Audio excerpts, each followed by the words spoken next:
So I wanted to do this podcast later on today. I guess it depends on how you look at how the day is starting. And if I don't go to sleep, then I think it's like, to me, it's still Friday and it's actually Saturday. But I wanted to do this podcast later on today on Saturday. But it was something that just kept telling me to talk about it. And, I'm going to follow that instinct. I think that's something that I need to do more of, following my instincts, because I got a habit of second guessing myself. But today, I spoke with a kid, Malachis. He's 13 years old, and he gets in a little bit of trouble, and he has a mom and a sister, and it affects them. So today I told him about some of the things that I've been through in my past.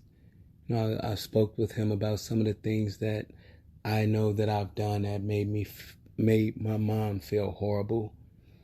And I've also told him about the look that I seen in her face. That look of disappointment, or that look of worry, that look of fear.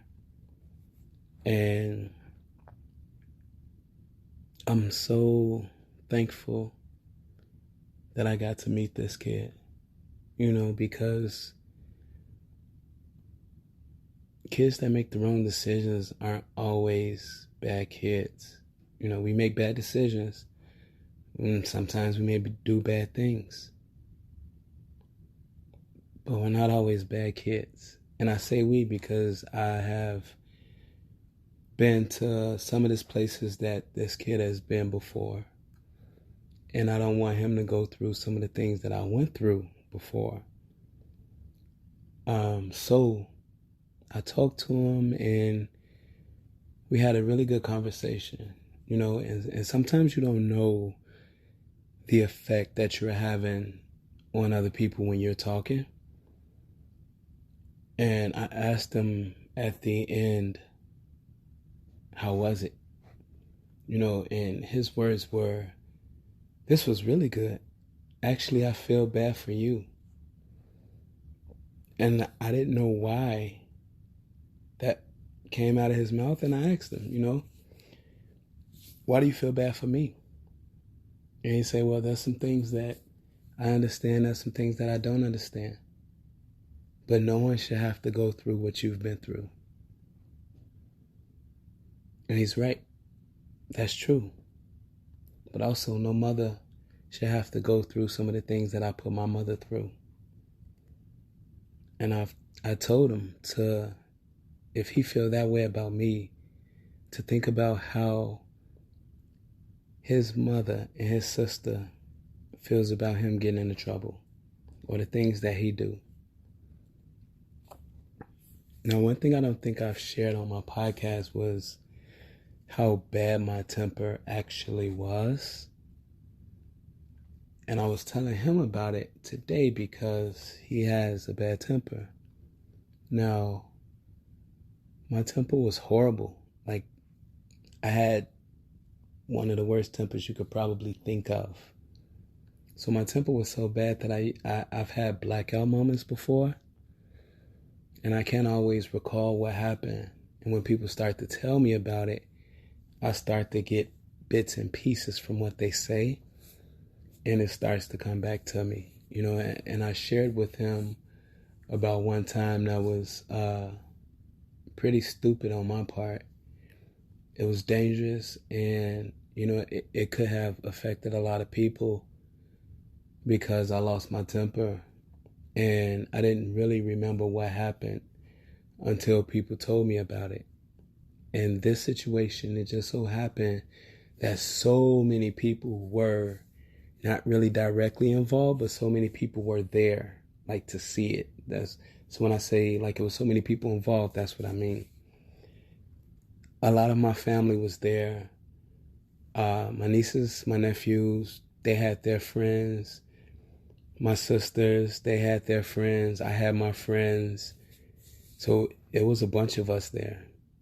and I had this really bad habit of running to people's rescues or running to people's aid or running into people's battles and fighting them for them. And that was fine with me because I wanted to protect my family. And I had no idea how it really was to protect your family, like what it really means. So this incident, my younger sister got into an argument with somebody who used to hang out on our street. And, he called her out of her name a few times.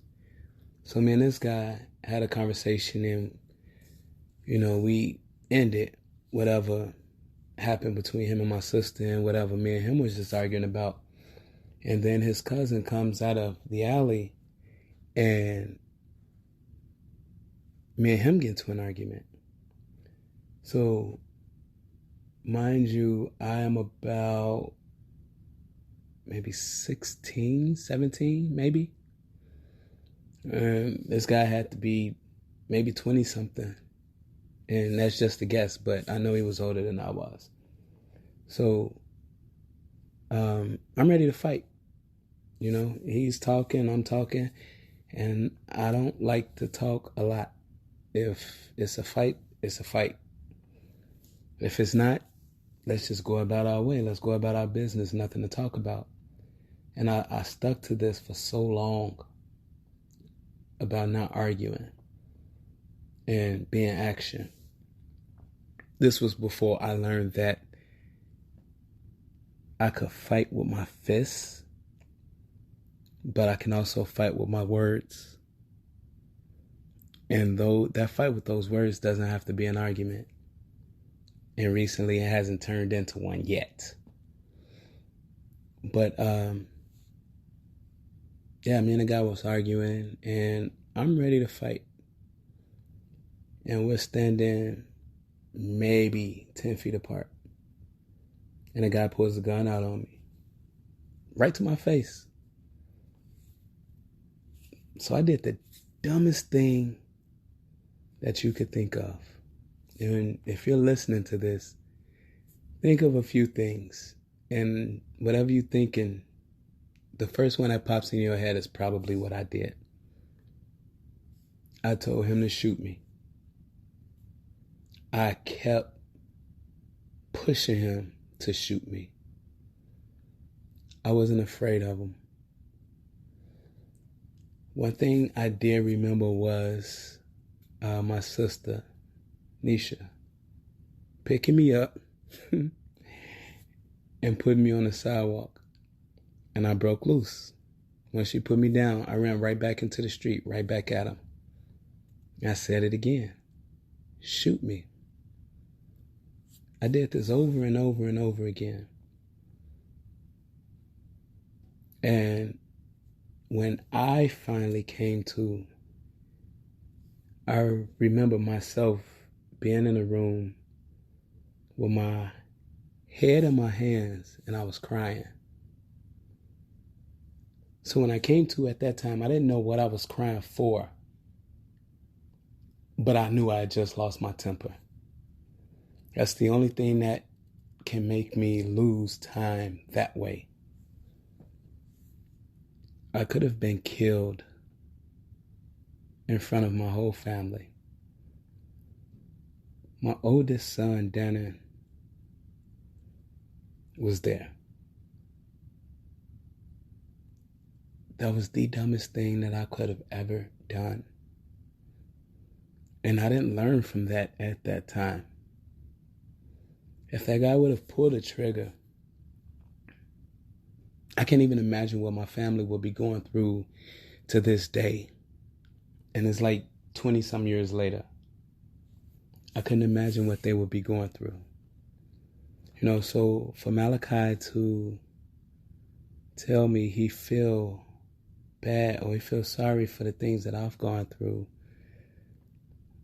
I had to make that part of what he's putting his family through, and not on the same scale as what I did, but I did tell him about that situation.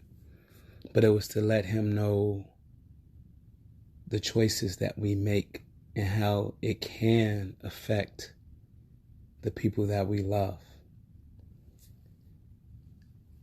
I was getting ready to leave, and Malachi, he said, "Let me show you my talent." So I wasn't expecting it, for one. And I didn't expect for him to show me what he showed me. So I was expecting like some magic trick or, something like that. It's a magic trick or something with cards or I don't know. But he surprised the heck out of me. He took out 2 books that had drawings in them. This kid can draw. And I asked him if I could take a picture of it. He said, yeah. So I put it on my Facebook, but I'm also going to put it on my website, because in that moment, it meant so much to me. Him saying that he felt bad for me, him being vulnerable enough to show me his talent of drawing, and he didn't even know if I was a fan of drawings. I could have looked at his drawing and was like, oh, that's horrible. That is ridiculous. That's the worst thing I've ever seen. But the way I feel about it is that he trusted me at that moment to show me his drawings. And he showed me. And they were really good. I took a picture of one and I'm going to put it on. It's on my Facebook already. And I'm going to put it on my website, vulnerabletruths.com. This is something that's so important to me. Because as a kid, I also grew up without my father.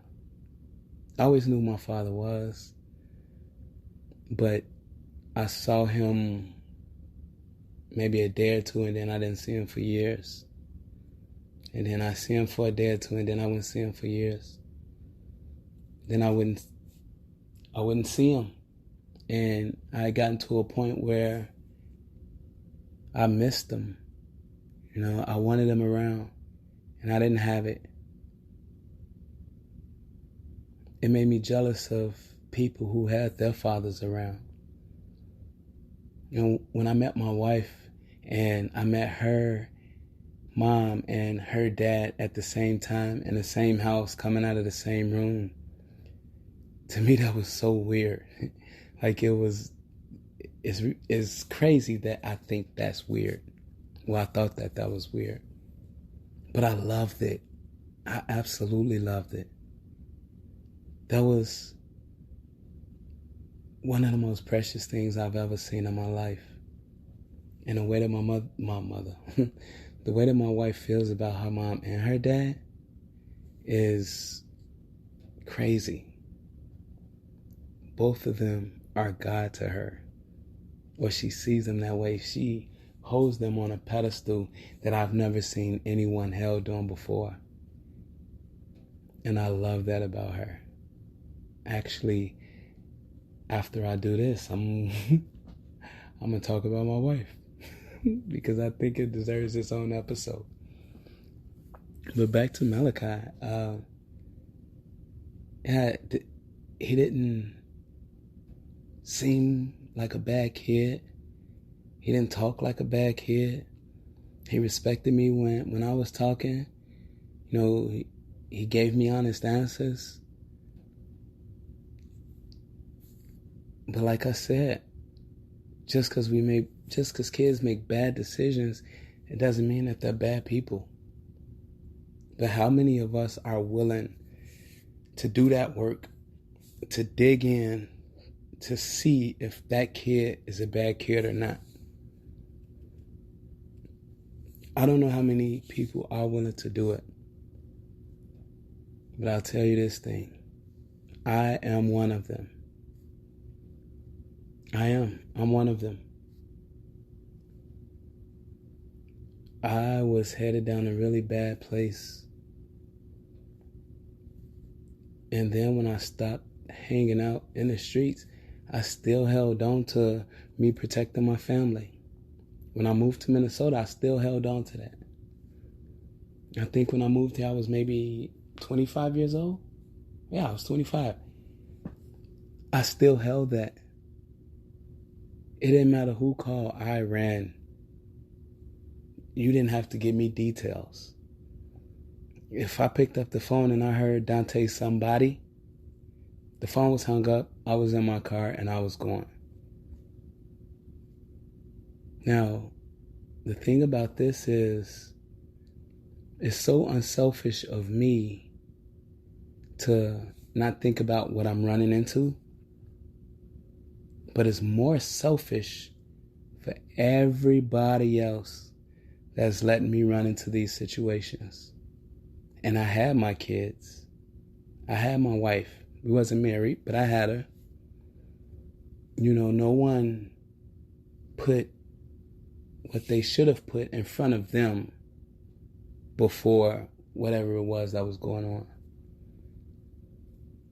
And once I started to change, I went through a 19-week anger management program. And after my 19 weeks was done, I went back every time that I could, and I mentored. And then I had people that was leaving the program that would call me the morning of the meeting days and ask me if I was going. I tell them yes. They say, hey, could you pick me up? I want to go too. So this was people that didn't have to go anymore, but they wanted to. They would call to see if I was going. And I hope and I'm believing that they would just call me for a ride. And they went.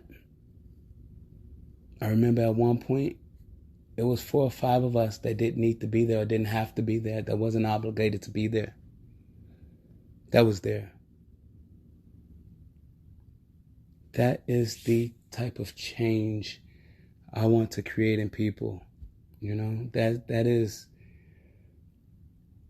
what I want to see happen. I want whatever I do for anybody, don't pay me back like that. You pay me in what I did for you to do it for somebody else. That's payment enough. If I give you $20, give $20 to somebody else. If I give you good advice, give good advice to someone else. If I stop on the middle of a highway and take you home, you help somebody else that way. I'm not going to say stop on the middle of the highway and take them home, because we don't always know who we're picking up, and I don't want to be the reason for anything bad happening to anybody. But that's something that I would do if I was alone. I wouldn't do it if my wife was in a car. I would not do it if my kids were in a car. If I was alone, I would definitely do it. And it's not because I'm afraid of what's going to happen to my wife or my kids, but I know that's not a situation that they would be comfortable being in. And I don't want to put them in that situation. Now you may say, well, something might happen to you. That's true. That's very true. But the thing with me is that if I'm doing my part, so me doing my part is me doing what's right. So if I see somebody stranded and I give them a ride, that's me doing my part. If I see someone with a sign that's asking for money and I give them $5, that's me doing my part. If someone comes to me for advice and I give them advice, that's me doing my part. It's what I'm giving to someone else. How people may take advantage of that or how people may exploit that, that it's really not my problem. That's something that they have to answer for, not me. So I'm not afraid of it. And I don't want anything bad to happen to me. I don't want anything bad to happen to anyone else. But sometimes being nice comes with consequences, and they're not always good.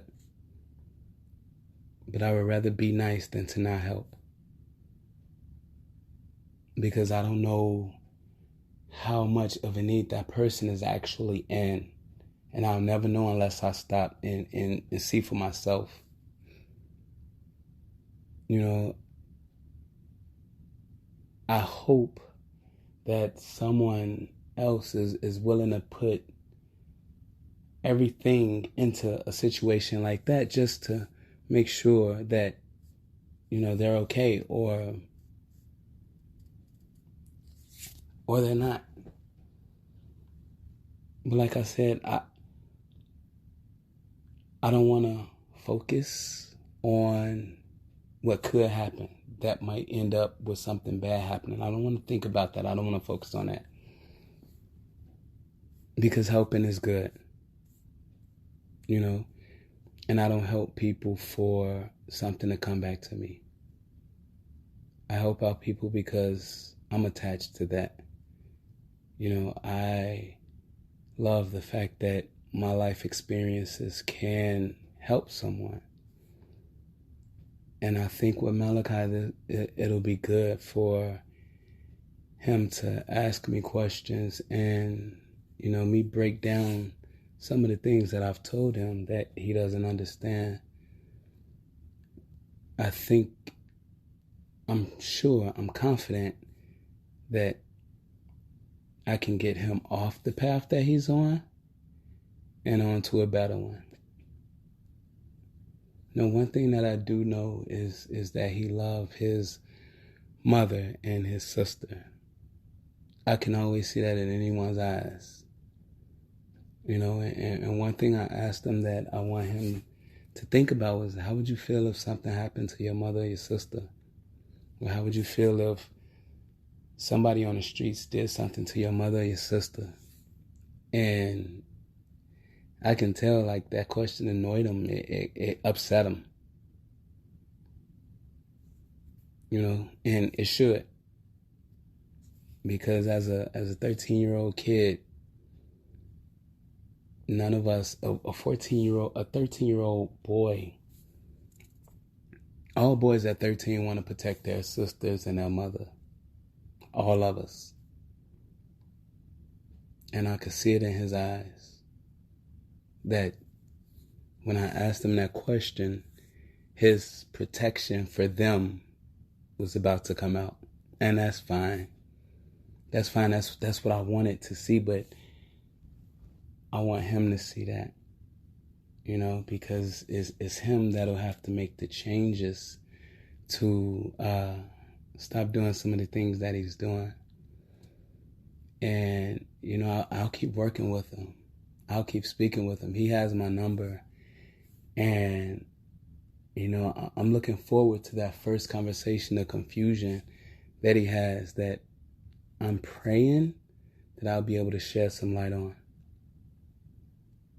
So Malachi, if you hear this, first of all, I want to thank you for allowing me to be in your space and share with you some of the things that I've been through. And I want to thank you for listening to me. I want to thank you for your empathy and feeling sorry for me for the things that I've gone through. I want to thank you for you sharing your talent with me and trusting me to share that with me. I want to thank you for being respectful and honest with me. And I'm thanking you in advance for the choices that you'll make from today forward that'll be different from the choices that you made before today. And Malachi, I want to tell you that I'll be in this as long as you want me to be. And it won't be as easy as you saying, leave me alone. you'll have to mean it. You have to be sincere in telling me that you don't want me to continue to be there. Because I see it in you that you are not what you portray to be. And I refuse to let you go down that path. I refuse to not allow you, did I say that right? To not allow you to be great, to be awesome, to be wonderful. You have those qualities, and I want you to meet those qualities. I want you to see what you have in yourself that I see in you, because I see so much, but I need you to see it for yourself. Thank you, Malachi, for being my first official mentee. We all need mentors. Even grown people, we all need mentors. But I thank you for sharing the time that we had today. And I'm looking forward to every other time, whether it's a phone conversation or anything. And maybe you'll just be that person that will turn some of your friends around, that'll stop them from doing what it is that they're doing. That is the only way I will want you to pay me back, but not in a way that it will endanger you. So, with this being said, this is the end of this podcast. And Malachi, I want to tell you one more thing. Nobody in this world will take care of you the way that you can take care of you. But it's up to you to decide what way you want to take care of yourself. I decided to take care of myself, to not be negative, to not want to fight physically all the time. And this year I've learned, I learned to use my words instead of my fist. Well, I've been learning not to use my fists. But this year I was tested with what I've learned. And instead of being angry and upset and aggressive, I spoke. And a lot of people see that as passion, the way that I speak now. And they're right. If I speak about anything in front of a group, it's something that I'm passionate about.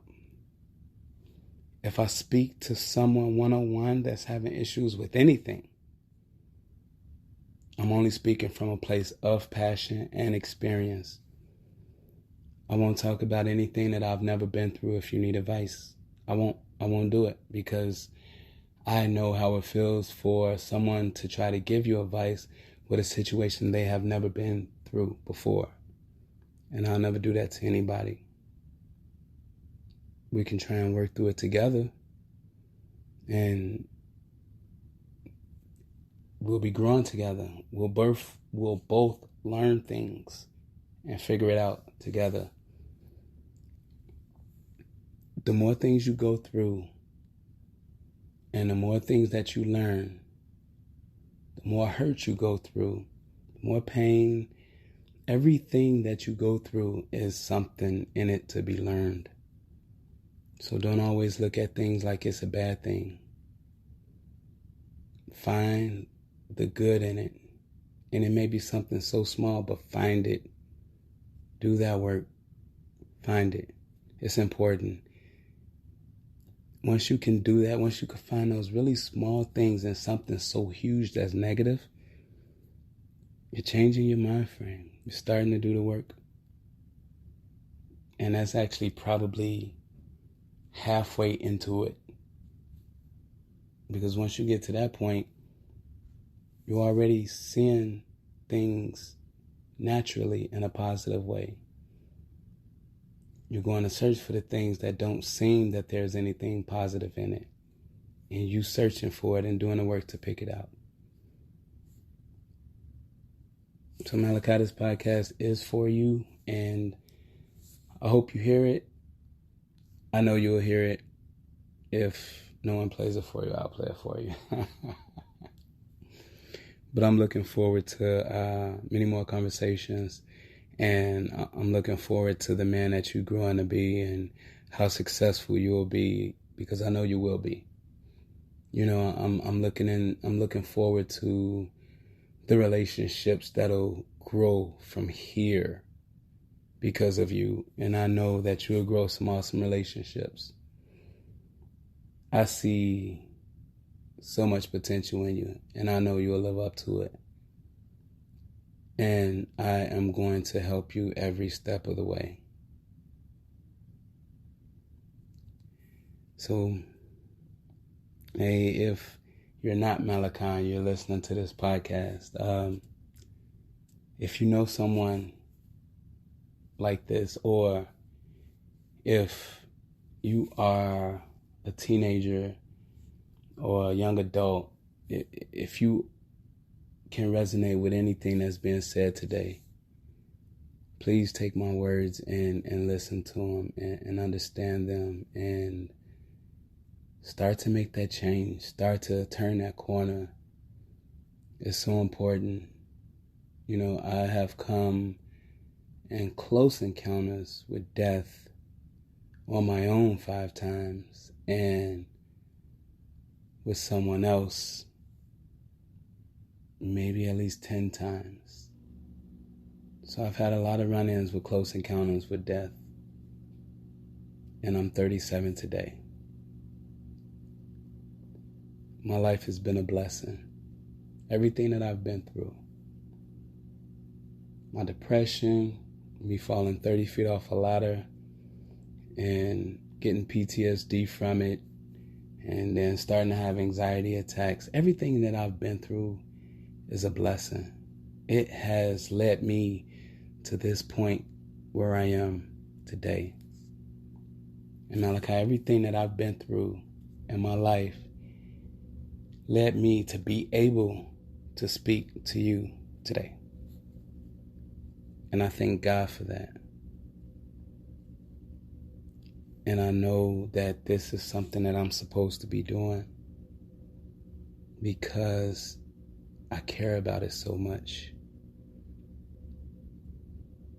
So I'm going to continue to do it. And Malachi, you are mentee number 1. Now, a lot of people say that I've been a mentor for years, but I have never said that I mentor people. I've never said it. Actually, I'm just now starting to learn how to take compliments because I never felt like I deserved them. And a lot of good compliments has been going around within the last year about Dante.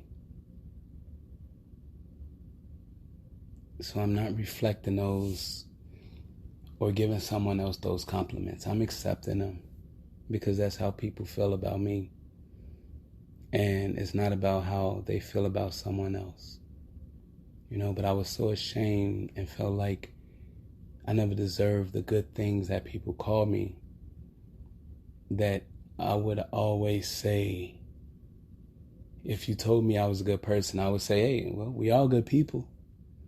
Or if somebody told me they was lucky to have me in a community, I would say, wait, well, it's a nice community. We're lucky to have each other. You know, I never really thought about what that does to the compliment, you know? And my mom talked to me about it. And there was also another guy, Matt, that also told me about it, you know? And him and my mom had really close comments about it, you know? And those compliments are for me. You know, I went through bad situation where two of my family members died, and this community stepped up and they helped me and my family a lot, you know. I was brought brownies. Those brownies were so good.